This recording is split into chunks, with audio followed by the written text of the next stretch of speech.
Tech's tough because we're not going to spend a whole bunch of time, watching Georgia Tech just because the scheme doesn't fit. So when you got, 10 games in, you're not going to have the time to watch every single play of every single game. So we're not as focusing as much on Georgia Tech. But what I would say, if I had to guess, is just they were sound in what they were doing. They understood the plan.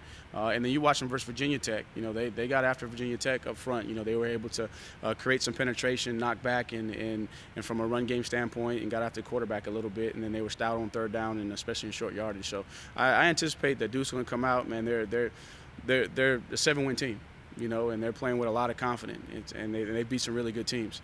And so they're going to come out. They're going to play hard. They're going to be extremely well coached. They're going to be fundamentally sound, and they're going to challenge us.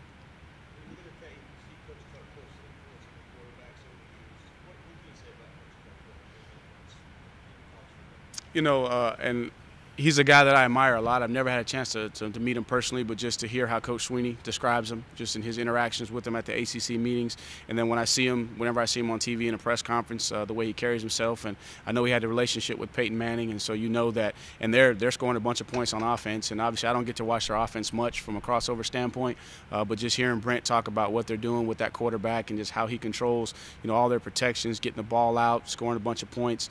So definitely, he has a tremendous impact on his team and quarterbacks of the past, and it seems like he's just a great down-to-earth guy that's hard on his players from a discipline standpoint, but you could tell that they love him because of it.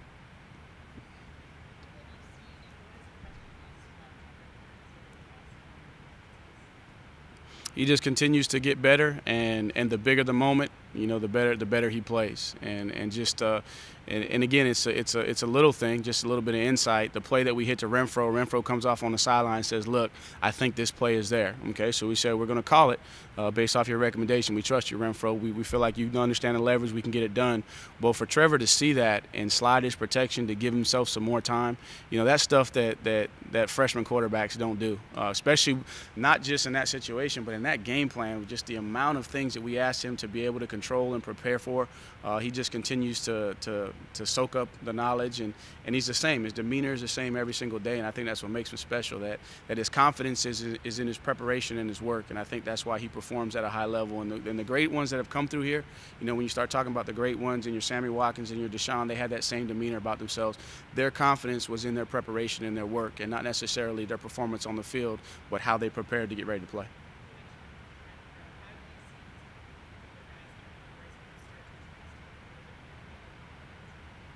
You just see him every single day. I mean, you look at Renfro, he's going to walk through the door and you're like, man, this guy, he shouldn't be playing college football. But yet he's going to break a bunch of records. Hopefully this next weekend he's going to break a bunch of records. And it just goes to show that he's consistent. He knows what he's talking about. And then when he can – and then he's also been around the quarterbacks a little bit more too, obviously with the situation with the depth, and so he's building a stronger relationship. And I think in his meeting room, game recognizes game, and so all the guys in there see how he works every single day. They see how he performs, and they probably won't say it, but I know I was a wideout, and when I played with Derek Hamilton and those guys that were pretty special, I was watching them every single day trying to figure out how I could get better. So those guys are watching Renfro, seeing how he plays the game, and really the biggest thing that you want those guys to take from him is just how he plays the game within the game. It's not just, okay, I'm running this route because coach said run this route. Well, I'm running this route because it ties into this concept, and how is it going to influence, and then if I do this, I can get a guy to do this. And I mean, he just knows the nuances of his position. You're a former walk-on wide receiver. Is he the ultimate walk-on in your opinion? I think we got to give it to him. I think we got to give it to him. I think right now there's really a battle for the number 13.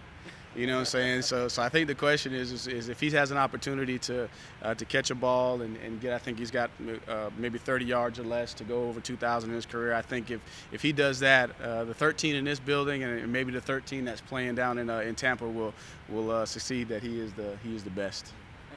Just as far as physical stature, it's going to be done more with less, maybe than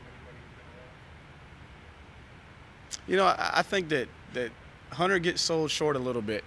He's about as quick as I've seen as a wideout. Obviously, he's not a big guy, But I mean, he can run. He's very, very quick. But I'd say if you did it from the standpoint of him being a walk-on, being a little bit undersized when he came in, yes, he's found a way to give himself a chance, and that's really all you can ask is a guy give himself a chance, and then he makes the most of it.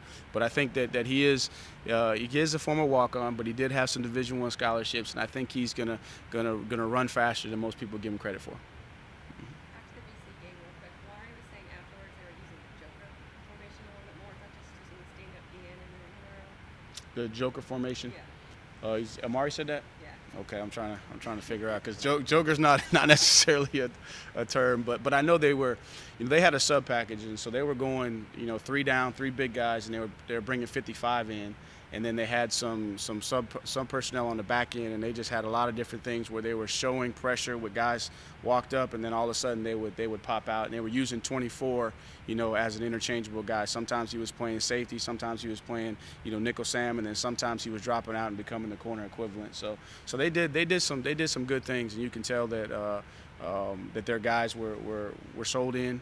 They bought into it, and they executed. Tony, it's we're getting to that time of the year where it's kind of silly season. NFL coaches, college coaches, things like that. How do you guys handle that? Do you joke with Coach Sweeney about oh, so now you're going to the Jets, or now you're going to the Browns? I mean, how do you guys handle that or compartmentalize it? In terms of talking with Coach Sweeney, man, we don't even talk about that stuff. And for me, I don't read anything. I don't get on any websites. I mean, I'm focused on my job right now, being the best that I can be. And if the future, I don't know what the future is going to hold. And that's the Lord's plan. Lord willing, He'll provide an opportunity. But for me, my responsibility is to be here, to be present, to bloom where I'm planted, and to make sure that I give these seniors and these players the best of me every single week. And anything beyond that, there's a time and a place for you to worry about that.